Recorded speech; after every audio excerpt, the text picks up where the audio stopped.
सांगली मुस्लिम education committee Sangli या संस्थेकडून 2026 ते 2031 या कालावधीसाठी जाहीर करण्यात आलेली निवडणूक प्रक्रिया ही पूर्णपणे बेकायदेशीर व नियमबाह्य असल्याचा गंभीर आरोप करत मोहम्मद अफफान फैयाज नदाफ यांनी महाराष्ट्र राज्य वक्फ मंडळाकडे अधिकृत तक्रार व आक्षेप अर्ज दाखल केलाय।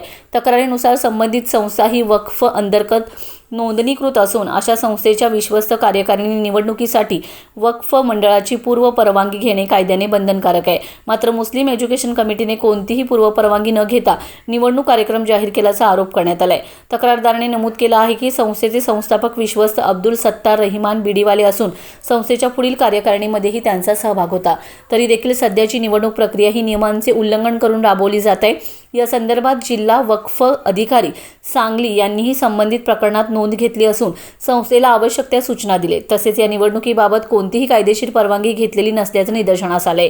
तक्रारीत पुढे नमूद करण्यात आले की मुंबई उच्च न्यायालयातील राईट पेटिशन नंबर 4051/2006 संदर्भातही कोणतेही स्पष्ट आदेश नसताना निवडणूक जाहीर करण्यात आले। त्यामुळे ही संपूर्ण प्रक्रिया वॉइड ॲब इनिशियो मुळापासून अवैध असल्याचा दावा करण्यात आलाय। तक्रारदाराने वक्फ मंडळाकडे विनंती केली की संबंधित बेकायदेशीर निवडणूक प्रक्रिया तात्काळ रद्द करावी, संस्थेवर प्रशासक नेमावा, तसेच कोणतीही NOC देऊ नये। दरम्यान या प्रकरणामुळे सांगलीतील शैक्षणिक व सामाजिक वर्तुळात खळबळ उडाली असून वक्फ मंडळ काय निर्णय घेते याकडे सर्वांचं लक्ष लागून राहिलंय। मी अफफान फैयाज नदाफ मुस्लिम एज्युकेशन कमिटीचे संस्थापक अब्दुल सत्तार रहमानभाई बिडीवाले यांचा नातू। आता जे मुस्लिम एज्युकेशन कमिटीमध्ये घडामोड चालू आहे आणि मुस्लिम एज्युकेशन कमिटीच्या पदासाठी आपापलेली माणसं आहेत, त्यांनी निवडणूक कार्यक्रम बेकायदेशीर जाहीर केला होता आणि आमच्यासारख्या नागरिकांनी वक्फ बोर्डात तक्रार करून हे कार्यक्रम रद्द करण्यात आले आहेत। आता माझी वक्फ बोर्डाला विनंती आहे आणि मागणी आहे की हे जे मुस्लिम एज्युकेशन कमिटीसाठी प्रशासक नेमावा आणि आता जे बेकायदेशीर निवडणूक लढवत होते पदासाठी जी आपापलेली माणसं होती त्यांनी आपल्याच जवळची 40 सभासद घेतली होती। हे जे निवडणूक होती ते राजकारणीच होती।